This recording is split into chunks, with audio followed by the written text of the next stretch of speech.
تخيل لا قدر الله انك شفت حادثه مروعه في الشارع، ناس مصابه وناس بتصرخ وناس بتطلب مساعده، فاللي هو ابسط حاجه مثلا انك تتصل بالاسعاف. بس اسمه ايه بقى اللي هنشوفه في فيلم النهارده ده؟ اول حاجه بيعملها انه بيمسك الكاميرا وبيصور عشان يستغل الفيديو اللي صوره للحادثه دي ويبيعه للقنوات الاخباريه. ده فيلم نايت كرولر. اللي بيحصل في الفيلم ده ان في شاب عاطل اسمه لو بلوم او لوس بلوم بيتاجر بمصايب الناس وبيصورها عشان يعمل منها طريقه الخاص لشهرته ونجاحه، وده اللي هيخليه بعد كده مهووس ومجنون بالشيء اللي بيعمله ده. فاسمع وركز ويلا نبدا الفيلم بيبدا بواحد كده تقولش حرامي، لانه بيبقى ماسك مقص حديد وعمال يقص في السور السلك ده عشان يسرق السلك. ومره واحده بيحضر ظابط في المكان وبيقول له انت بتعمل ايه هنا يالا؟ فقال له انا تايه. قال له طب يلا يالا من هنا، ولا خد تعالى لي هنا هات بطاقتك كده. فقال له ليه؟ ده انا فكرتك ظابط بجد. وبيشوف الساعه اللي في ايده دي اللي بتكون باين عليها تقريبا انها ساعه غاليه، فبيمسك فيه بيخنقه وبيسرقها منه. وبيكون كمان سرق السلك اللي كان بيقص فيه عشان طبعا يبيع الحاجات دي هيسرقها ليه يعني. وبعدها بيروح لراجل شغال في شركه مقاولات وبيقول له بعد اذن حضرتك انا بدور على شغل، ممكن اعمل اي حاجه يعني، اساعد الصنايعيه، اشتغل احفر اكسر، اعمل لهم شاي، ممكن حتى امسح لك الجزمه بتاعتك لو حابب.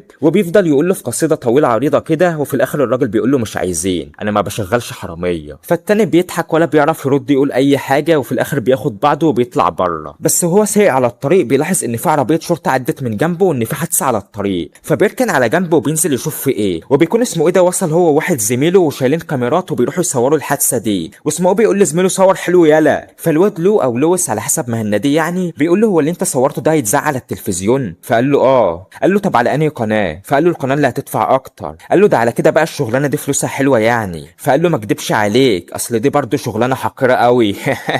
فقال له طب ما تشغلني معاك. قال له يلا يلا. وبيسمع في الراديو ان في عمليه سرقه بتحصل دلوقتي في منطقه معرفش ايه، فبيقول للواد زميله يلا يلا مد بسرعه في عمليه سرقه خلينا نلحق نصورها. والصبح له هو قاعد بيقلب في الاخبار على التلفزيون بيشوف قدامه الخبر بتاع الحادثه اللي هو شافها امبارح ومتصوره كمان من الواد الصحفي اللي كان قبله ده. وبعدها له هو قاعد في الشارع اسمه ايه ده بيجي بيركن العجله بتاعته وبيسيبها وبيمشي. فله بيقوم يشوف شغله بقى، واللي هو بيعمل ايه يعني، بيقوم يسرقها وبيروح عشان يبيعها. ومكتوب الاسم صاحب المحل بيقول له هديك $500. فله بيكون عايزه يزود عن كده وبيوصله ل 700. فقال له طب بص انا هبدلها معاك بكاميرا تصوير فيديوهات والجهاز او الراديو بتاع الشرطه ده. فقال له ماله. وبعدها بيكون واقف بالعربيه بتاعته وفاتح الراديو ده وبيكون مستعد لاي حاجه تطلع عشان يروح على طول ويلحق يصورها. وفجأة بيسمع ان في حادثة في المكان الفلاني، فبياخد بعضه على طول وبيتحرك على هناك. ولما بيوصل بينزل يفتح الكاميرا ويصور. فالظابط بيقول له انت بتعمل ايه يالا؟ قال له انا صحفي وبصور للتلفزيون. فقال له طب غور من هنا. قال له لا ما انا مسموح لي ان اصور. قال له غور بدل ما اقبض عليك. فبيروح يحط الكاميرا في وش الست اللي اتعرضت للحادثه دي، فالظابط بيقول له اخفى يالا من هنا انت شايفني بهزر. ولو بيسمع تاني ان في حادثه في المكان الفلاني، فبيطلع على هناك وبيصور وبيدخل وسط الشرطه والمسعفين وبيحط الكاميرا في وش الراجل اللي عامل الحادثه وبيصور شكله وهو متبهدل ووشه متقطع، لدرجه ان المشهد بصراحه بيبقى مشهد دموي وحساس واللي هو ما ينفعش يتعرض اصلا. فالظابط ده بيقول له ارجع يالا ارجع يالا،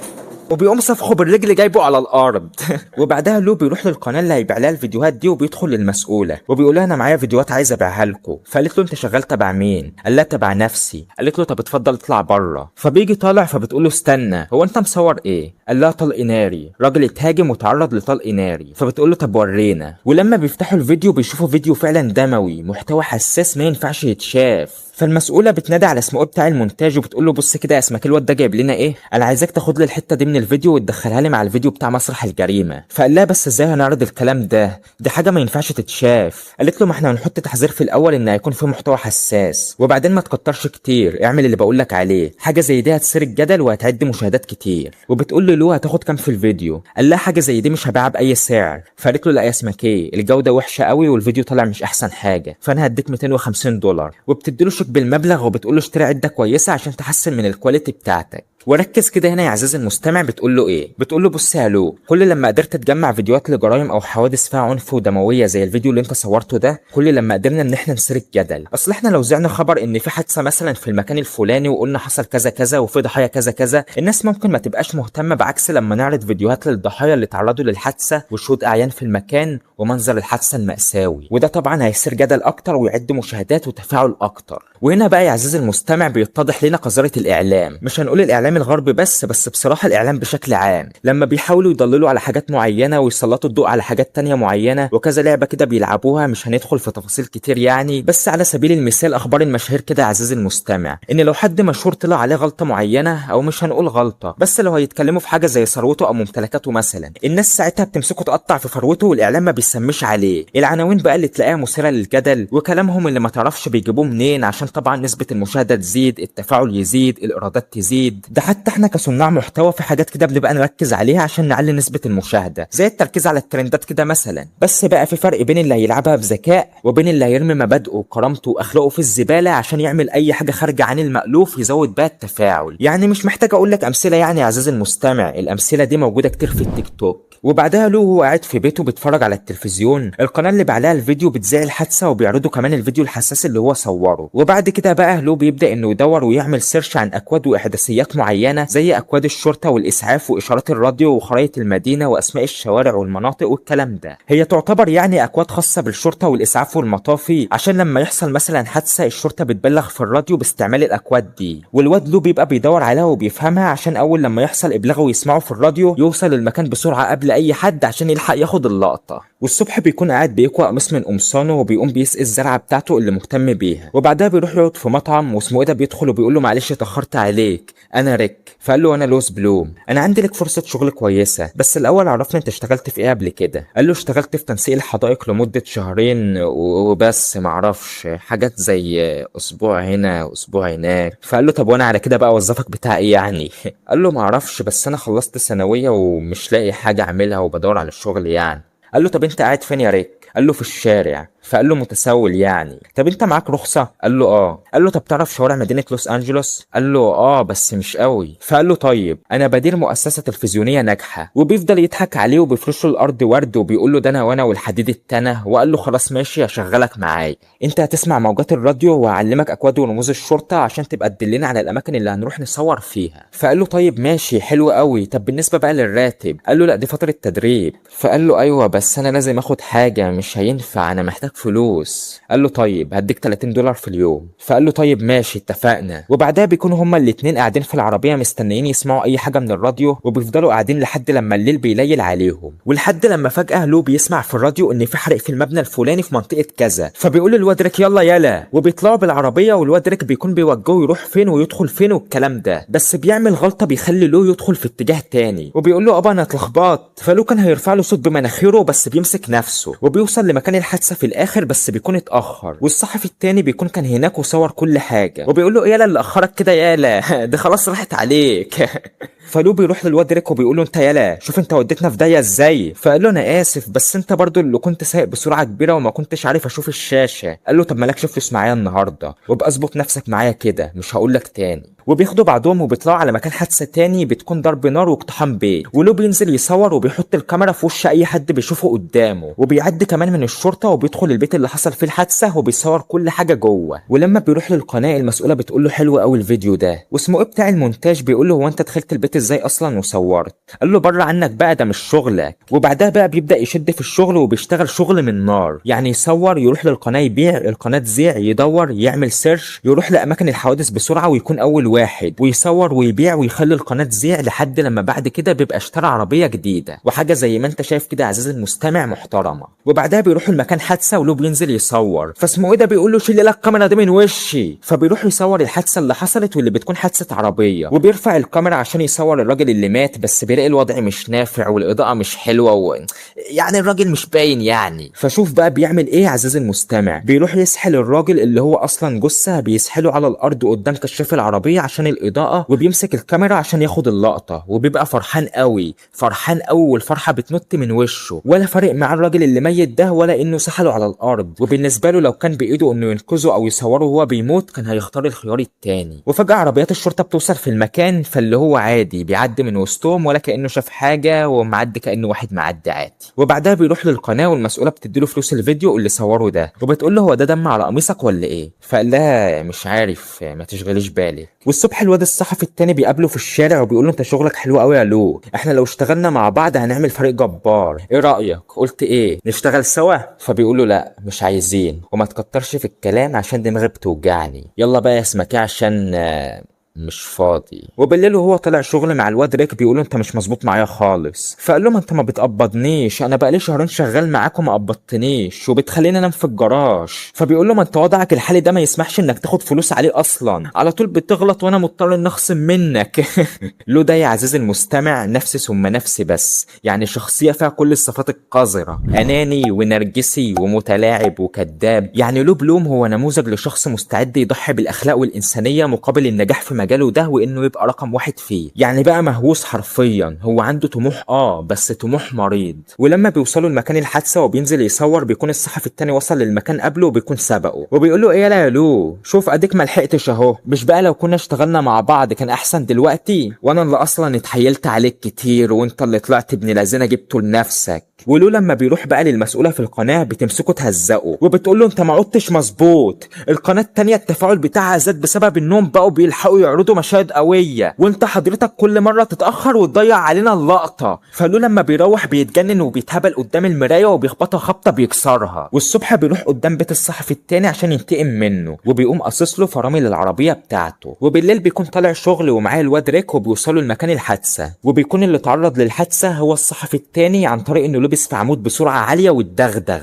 ولو بينزل يصور هو والواد ريك، وريك بيقول له بس انت ما ينفعش تصوره ده زيه زيك، فقال له ما عادش منه بقى الكلام ده يا ريك، بقى بالنسبه لي مجرد سلعه. وبيروح له يحط الكاميرا في وشه وهو متشال على النقاله وسط المسعفين. وبعدها بيطلع هو وريك على مكان تم الابلاغ عنه انه بيحصل فيه سطو مسلح، وبيكونوا وصلوا قبل الشرطه. ولو بينزل عشان يصور وبيشوف لحظه ضرب النار اللي بتحصل في الفيلا دي، والعيال اللي ضربوا نار بيطلعوا يجروا بيركبوا عربيتهم بسرعه وبيهربوا. ولو بيكون اصلا صورهم وصور كمان العربيه بتاعتهم والنمر بتاعتها، وبيدخل لجوه الفيلا دي وبيصور الناس اللي اتضربوا بالنار وماتوا. وبتكون بصراحه مناظر ما ينفعش تتشاف او تتعرض في اي حته يعني. ولما بيخلص تصوير بيطلع جري بيركب العربيه وبيهرب بسرعه من المكان، والشرطه بيكونوا جايين مقابلينه بس هو بيعدي من وسطهم كانه حد عادي. وبيركن على جنب في الطريق وبينزل يفتح اللابتوب بتاعه على برنامج المونتاج، وبيقص الجزء الاولاني من الفيديو اللي صور فيه العيال وهي بتهرب، وبيخلي البدايه من بدايه تصويره ودخوله للفيلا. وبعدها بيروح للقناه والمسؤوله لما بتشوفه بتقول له قطعت اقطاعك، ما بتردش على مكالماتي ليه؟ فقال لها انا معايا حاجه هتعجبك قوي، ده خبر عاجل ولسه الشرطه واصله هناك حالا، بس انا قدرت اوصل قبلهم وصورت كل حاجه. فبيقعدوا عشان يشوفوا الفيديو كلهم بيتفاجئوا من اللي هم شايفينه ده، الناس اللي اتضربت بالنار هو مصورهم بكل وضوح، فيديو واضح لكل تفاصيل السطو المسلح ده.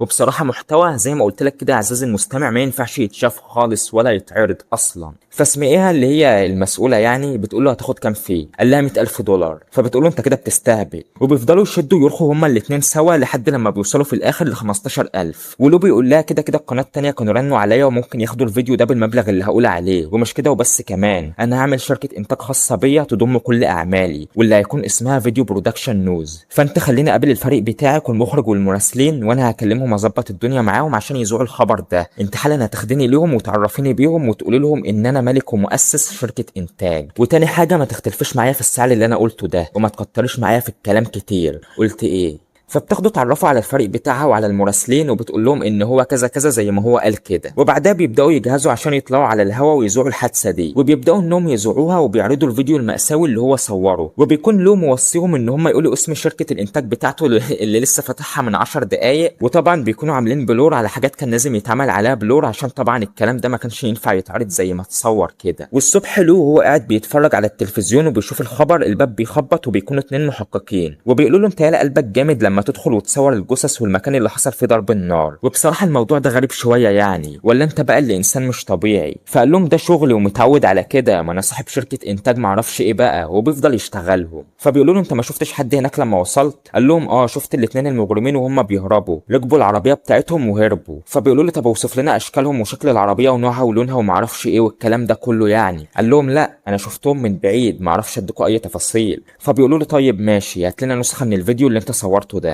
فبيقول لهم عينيا طبعا ماشي، وبيدوا لهم نفس النسخه اللي اداها لقناه التلفزيون وبياخدوها وبيتكلوا على الله يمشوا. وبعد لما بيمشوا بيفتح هو النسخه الاصليه اللي معاه وبيبدا انه يعمل تحري عن الاثنين المجرمين دول، وبياخد نمر العربيه اللي صورها وبسيرش بسيط كده بيحدد مكانهم. وبعدها بيطلع بالعربيه وبياخد الواد ريك في سكته، وبيقول له انا لما اديت الفيديو للقناه كنت قاصص منه الجزء بتاع هروب الاتنين المجرمين اللي ارتكبوا الجريمه دي، وده عشان احنا اللي ندور عليهم ونلاقيهم. فبيقول له طب طالما انت صورتهم ومعاك دليل يثبت ادانتهم ما بلغتش الشرطه ليه؟ قال له طب ما احنا هنبلغ بس في الوقت المناسب، ما احنا لازم ناخد اللقطه الاول، انا معايا عنوانهم ورايحين عليهم اهو. وبيطلع بالعربيه لحد لما بيوصلوا قدام بيت واحد من المجرمين اللي هو صاحب العربيه، وريك بيقول له هو في مكافاه لما نبلغ عنهم ولا حاجه؟ فقال له اه $50,000. قال له طب ما انا ممكن اخد حاجه منها ولا ايه؟ فبيقول له لا طبعا انا لسه مزودك في الراتب بتاعك. قال له لا انا محتاج فلوس اكتر بصراحه، وبعدين دي مكافاه، واللي احنا هنعمله ده حاجه خطر قوي يعني، ده احنا هنلحق مجرمين ونبلغ عنهم. فقال له خلاص لو مش عايز تساعدني في المهمه دي غور في داهيه. فقال له انت بتطردني؟ طب ايه رايك بقى اللي انا اللي ابلغ عليك؟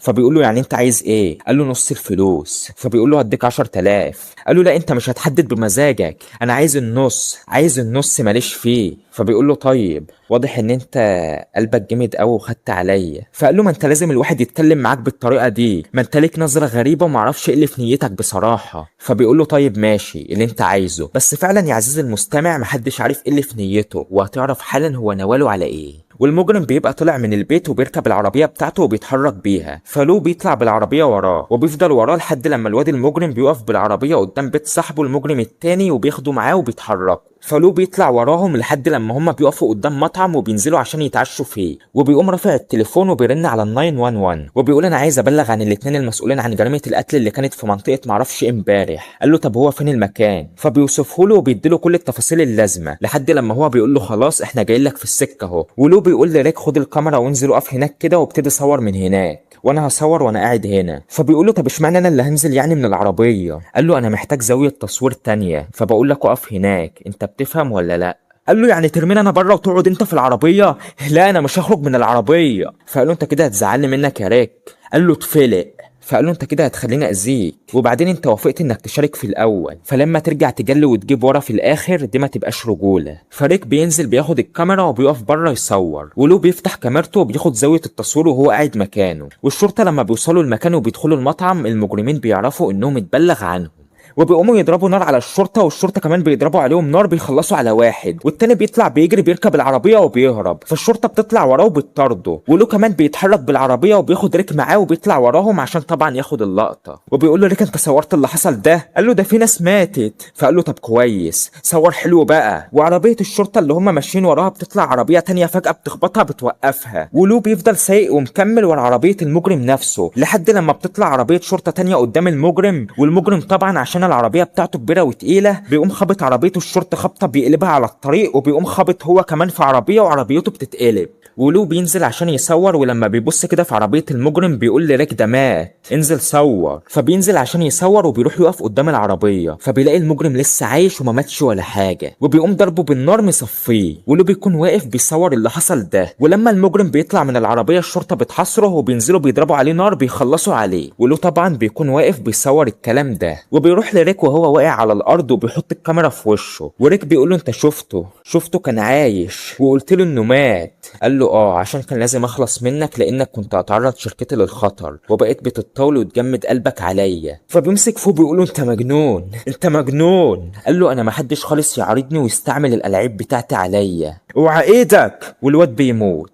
وبعدها بيروح القناه وبيعرض الفيديوهات دي على المسؤوله، فبتقول له حلو قوي، لا بجد حلو قوي وجريء كمان، هو مش الواد اللي مات ده شريكك اصلا؟ فقال لها كان بقى. وبعدها المحققه دي بتدخل تحقق مع لو بعد لما بيكونوا مسكوه وجابوه على الاسم، وبتقول له انت ازاي شفت المجرمين وعرفت مكانهم عشان تبلغ عنهم؟ فقال لها انا واقف الصبح في شقتي بس الزرعه بتاعتي اللي جنب الشباك، وواقف طبعا ببص من الشباك عادي، شفت عربيه شبيهه للعربيه اللي انا كنت شفتها يوم الحادثه وركنت في المنطقه ونزل منها راجلين، فاللي هو انا ما حطيتش الموضوع في بالي قوي يعني. وبالليل انا والواد شريكي واحنا سايقين العربيه ورايحين شغلنا لقيت نفس العربيه دي بتطاردنا، وهنا استنتجت ان هم دول المجرمين بتوع الحادثه واللي كانوا بيتربصوا لي عشان عايزين يخلصوا عليا. فاتدريت في حته مستخبيه عند المطعم ده ورفعت التليفون على ال 911. وطبعا لما الشرطه جت وحصل اشتباك بينهم وبين المجرمين صورنا الكلام ده عشان هو ده شغلنا. فبتقول له انت كداب يالا. قال لها الواد شريكي كان شاهد على كل حاجه ولو كان هنا ما كانش كدب. فبتقول له ما انت سبته يموت ورحت صورته وهو بيموت. فقال لها ما هو عشان ده شغل. لا وبعدها بيطلع من المركز وهو رافع راسه، وبيبقى بعد كده وظف ناس في شركة الانتاج بتاعته دي، وجاب لهم كمان عربيات، وبيقول لهم خليكم فاكرين دايما انا مش هطلب منكم تعملوا اي حاجة انا نفسي مش هعملها، يلا بينا. وبيركبوا العربيات وبيطلعوا يشوفوا شغلهم، طبعا اللي هو الشغل القذر بتاع تصوير الحوادث ده. وبيخلص الفيلم على كده. عرفني رأيك في الكومنت دلوقتي حالا يا عزيزي المستمع، وعرفني برضو لو كنت وصلت لاخر الفيديو، وايه رأيك في شخصية لو بلوم، تقول عليه ايه. وبس لايك اشتراك فعل الجرس، واشوفك في ملخص الفيلم الجاي. سلامات.